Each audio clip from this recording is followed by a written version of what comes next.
thing about love is you don't choose it, but care's made of force, you can't refuse it. Welcome to another Buzz Slayers interview. We're here with Jamie Alimorad, and I'm familiar with your stuff. I listen to a lot of your stuff. Thank you. Fade Into You was like a big. Some of your other stuff has pretty big production too, but Fade Into You feels like I don't mean to say it's in a negative way at all, because all your stuff has great production, but it feels like a step up in the evolution of how you produce your stuff. There's certain stuff that staple sounds for your stuff, which I love. I love that stuff, like the classic kind of like indie pop, backing vocals, or the woes and stuff. That's classic stuff. You do it in some of your other stuff. The 2019 record was pretty big, and you can kind of feel the differences between that one and It Never Rains in LA and stuff like that. You can hear, and but this was a big track, and this is the latest release is Fade Into You.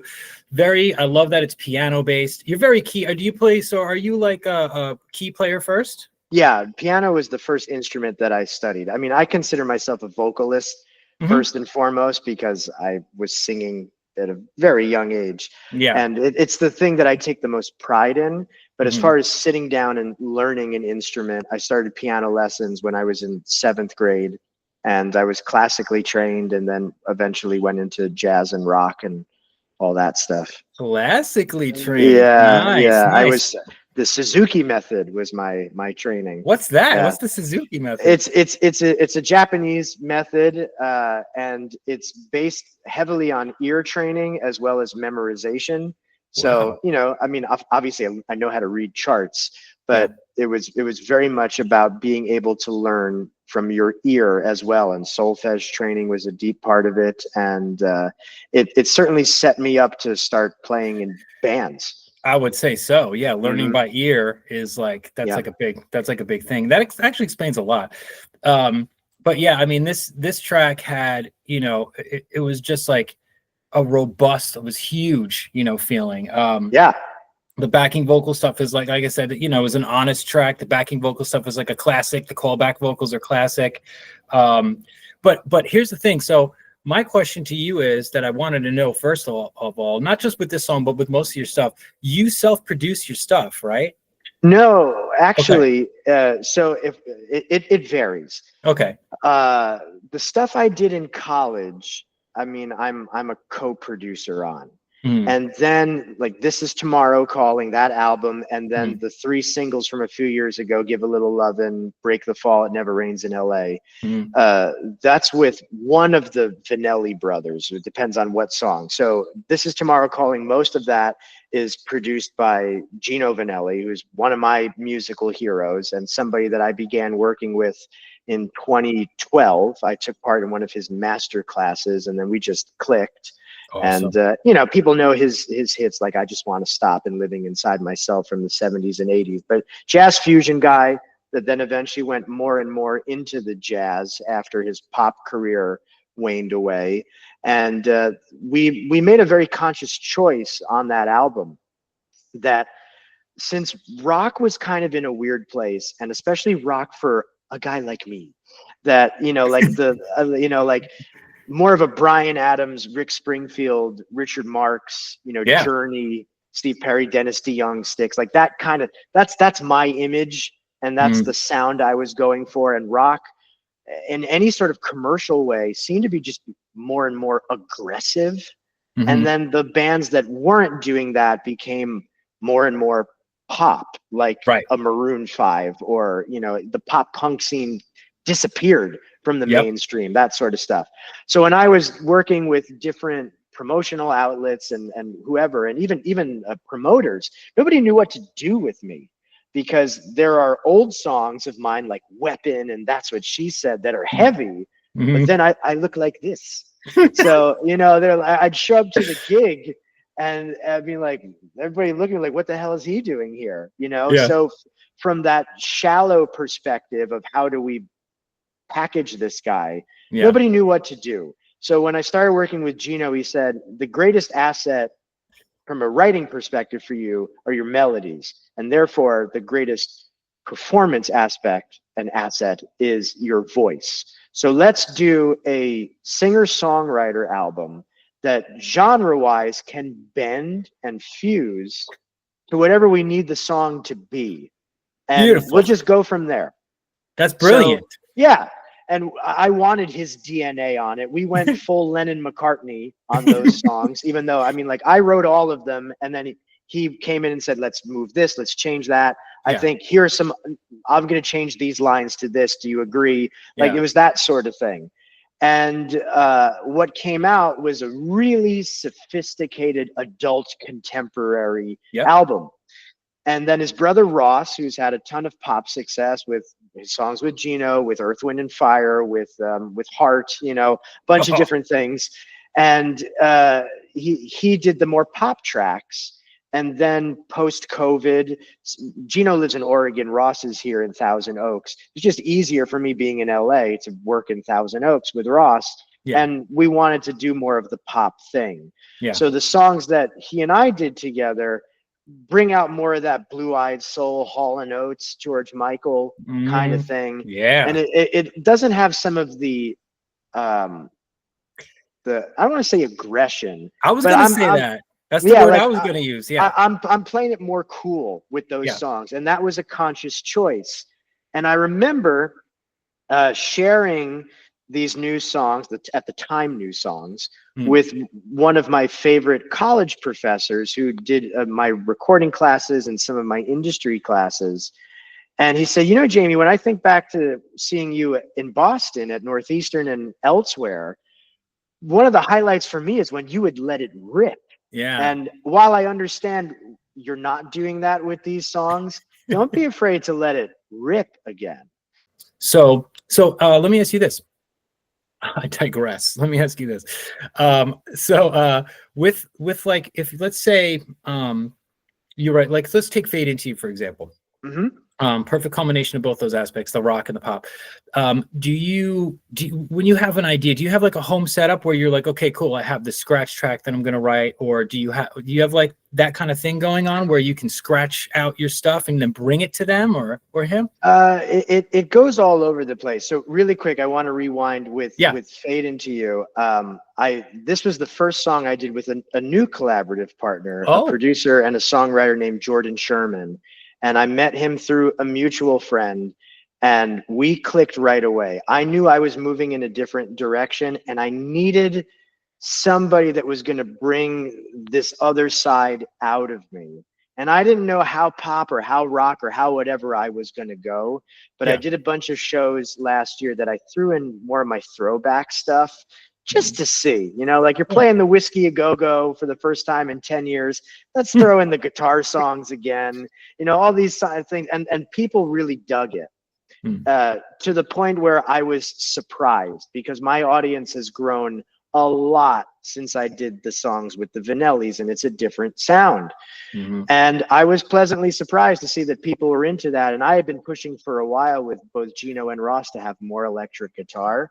And that was something they were, for lack of a better way of putting it, against. You know, they weren't as into that idea. As it doesn't like, fit. It's going to be cheesy. And I'm like, I don't think so. I think it's going to be great.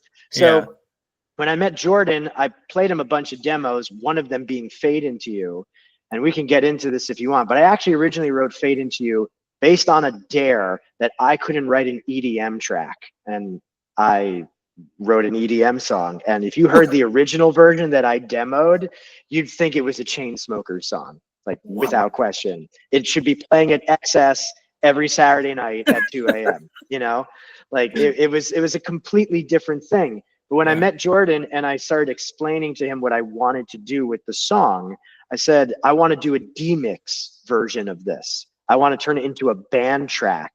And he played me an idea that he had, and I went, you're the guy. That's it. I know you and I are on the same page. He understood the mission right away. He knew it. He knew it right away. So the way that song builds, if you heard the original version of just I mean, it's basically he and I playing everything on it. We brought in a drummer, Triple D, to play the live drums. But the basic tracking, I'm on keys. I'm on keys and drums, and he's doing bass and guitar. And the song is a different format. It's much more A-B than what it became. And allowing that tension to build that leads to that soaring guitar solo and the background vocals at the end. We changed it because we wanted it to be that build. But yeah, this song came out. I totally am a music guy first. So to get back to your original question, I typically just am singing everywhere. In here, outwardly, whatever. I don't like writing with an instrument. I don't like it. Okay. And I do that because I know what my limits are with those instruments. Right. But with this instrument, I do not have any limits. I can do whatever style I want, minus opera. Right. And I can just go wherever it takes me. So Fade Into You is the first song that I ever released that I wrote the lyrics first. And I wrote them about a year and a half before I wrote the music, because I was in this will they, won't they, on again, off again situationship. And we had just done a trip, me and this girl, and we were going to go do some of these other things. And I was just over this, what the heck is going on here? And, it was obvious to me, it was obvious to everyone around us. They're like, you two should probably be together. And she was afraid of it. So it's one of those, well, I'm out. Like, that's it. So in my frustration, I wrote this journal entry, and it became the lyric of the chorus. All I ever knew, faded into you. Right. And from there, I just kind of massaged my other thoughts into lyrics and then put it away. In terms of like the live shows that you play, do you do that with a band or? I did a lot more. I did my stuff with my full band for the first time since the pandemic last year. Okay. And just local things. I had done this thing in LA. It's one of my favorite nights. It's called Top Tune. And what it is they take 6 singer-songwriters and you get paired into duos, and you have to write a song in less than 20 minutes and then come out, teach it to the house band and perform it live. But before that, you get a showcase. You do a little showcase. So I had done that like a half dozen times, and it was a ton of fun and a great way to just dip the toe back in the water coming out of all the lockdown stuff. And then I did a bunch of songwriter nights. It was me and a keyboard or me and an acoustic guitar. But last year I did some full band shows, and there are 2 of them that stand out, both in LA. One was at the Whiskey, and the other at the end of the year was at the Peppermint Club, which is newer, and packed houses. But people there that know me for my more recent music, they don't know. If you just look at my numbers on Spotify, like my old stuff is this big compared to the new stuff. The new, you've got like hundreds of thousands of plays on the new songs. Yeah. But the old stuff is what got me started. But that was during like the iTunes era, I could tell you how many CDs I sold actually from those songs. Yeah. But that's a very different sound. That's my 80s power pop rock kind of thing that I'm doing. But I decided, because it's the Whiskey and like Peppermint Club, like let's throw them in there. Gonna rock out a little bit, man. And I was shocked that the audience liked those songs the most. And it wasn't. It was. They love. I mean, like Give a Little Lovin' and Brighter Days are like my most popular songs now. And people knew all the words. And of course, in LA, I get harassed every time it rains here because it's my fault. Yeah. That, right, with that song. But when I'm playing my older tunes, they're like, when does that come out? I'm like, that came out 13 years ago, man. Like, you could go get that right now. And that's when I knew, when I got back in the studio with Jordan, I said, everything that we're doing, we got to lean into the rock way more than I have in a long time. Yeah. And it worked. Yeah, it does. I mean, we've done 4 songs at this point, and we'll have 2 more that we're going to track this year, and then we're going to do another 6 next year. So that it's going to be like EP1 and EP2 are really side A and side B. Okay, so hold on a second. Let me backtrack here. So you're saying that Fade Into You is is one you have 3 more songs that are unreleased, or 2 more songs that are unreleased? Yeah, 3 more that are already finished, mastered, everything. Like, how do you do this is like a massive pop song, you know what I mean? Like, I mean, there are, I don't know how many, there are a ton of vocal tracks on this record. yeah. I'm an old school guy. I grew up my favorite band of all time is the Tubes. I grew up listening to Toto. I'm a big David Foster production guy. And I went down that rabbit hole of who are these people? Who is Steve Lukather, David Page, Bill Champlin? Who are these great session guys that are on every album that I love? I mean, I clearly have a type. So what is it about these guys? And the more I would read, the more I would learn they worked really fast. I mean, there are so many, like, because you only have X amount of tape, so you got to get it right. So when I started working with Gino, he knew all that stuff. He knew who I loved. And he said, I'm going to treat this like it's back then. And we're not going to punch. You're going to sing from the start to the finish, one take.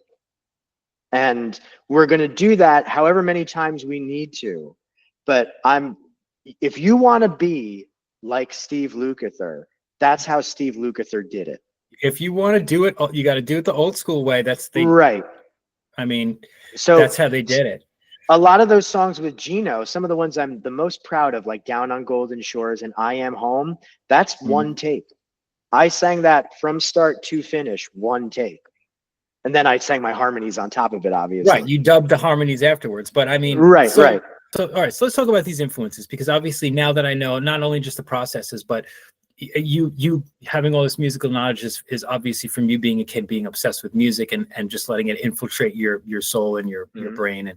And so you're very influenced by a lot of classic rock, which is, you know, again, how you kind of pick things where you started things off in the first place in general. Yeah. And I love that you're going back to that, certain elements of that. And it probably, like you said, I can tell it feels good to be doing that. Obviously. Yeah, it feels right. Yeah, it does. Feels right. It feels good. At any rate, so the Beatles is definitely, so if I'm asking your top 5, okay, we can go 5 or 6 if you want to, and they don't have to be in this order, but obviously, as you were saying, the Beatles are definitely up there. And did your mom play Beatles records when you were a kid, or like? So it all stems really from my dad. My dad was a really well-known Persian singer in the 60s, and then came here, and in the 70s, he had a show band. And he actually toured with the Beach Boys, and my dad played together a lot, but not like it was my dad and the Beach Boys. Like, well, I get what you mean, but they played not the same ticket. Yeah, same ticket. Not as if my dad was in the Beach Boys. Right? Yeah, like, no, it was my dad and then the Beach Boys, and especially like right before like Kokomo came out and everything, they'd be in Atlantic City together a lot, and Vegas stuff. And so my dad was really well-rounded musically in that respect. And my mom was a music fan. I mean, talking about the Beatles, she was there in February of 1964 at the airport in New York when they landed. She was actually, her uncle worked for Pan Am. She was with them backstage at that press conference. Oh my God. And then her other uncle worked for CBS. So she was at the rehearsal for Ed Sullivan. Forget the performance. She was at the rehearsal. Yeah. Just her, like, how cool is that? And she saw them in concert and everything. So, with that, the love of music being in the house and my dad being a singer, music was always being played. And the first band that I ever got hip to was a English group called Go West. And they have a lot more hits in the UK, but the most famous one in the States is King of Wishful Thinking from the Pretty Woman soundtrack. Yeah, right. Great band. And they were the first one that I ever loved. But the band that changed everything for me when I was 5 years old was the Tubes. And my dad had this compilation album called Dawn of the Tubes, and he put the cassette in the car. And the first song was Talk to You Later, and it starts with a snare hit, and then the guitar just comes in with this lick, this hook. And it's Steve Lukather, the guitar player from Toto. He's doing the session. And I had never heard anything like that. Of course, I was 5. I hadn't heard much. But the excitement from that track. And then the vocals, I mean, it was a great lead vocal. Then these harmonies come in, and I'm just, well, you know, what is this? And it was magical. And I was like, again. I didn't hear another song on that cassette for days, because it was just rewind, play Talk to You Later again. Well, you were 5 and blown away. Yeah. Yeah. And then I eventually listened to the rest of it, and I was like, wow, this band is amazing. And that was the cassette in the car for like a year. And then since you're from New York, you actually would know what this is. We went to The Wiz. Nobody beats The Wiz. Nobody beats The Wiz, yeah. And we went to the music section, and my dad got Toto 4, because he had it on vinyl. He's like, now he's replenishing things on cassette for the car. Yeah. And it's like, Toto 4's on sale. I'm like, no, that means you're going to take out the tubes. No. Yeah. And the first track is Rosanna. And immediately I'm like, what's this? This is good. I like this a lot. Now I'm 6. Yeah. You know, and same sort of thing with that lead vocal and the harmonies and like, oh, this is so exciting. Yeah. And from that moment, it's like, all right, it's tubes and Toto. It's all tubes. It's all Toto all the time for me. Yeah. Right. And, you know, that's not my generation of music. And I grew up with no MTV, no nothing. So I wasn't really exposed to what actually was current. The first band from when I was a little kid that was mine was Hanson.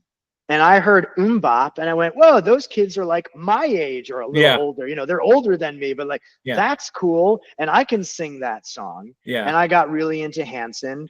And then the next thing after that, and people laugh at me all the time when I say this, but I don't care, because I mean it when I say this. I heard As Long As You Love Me by the Backstreet Boys, and I went, whoa.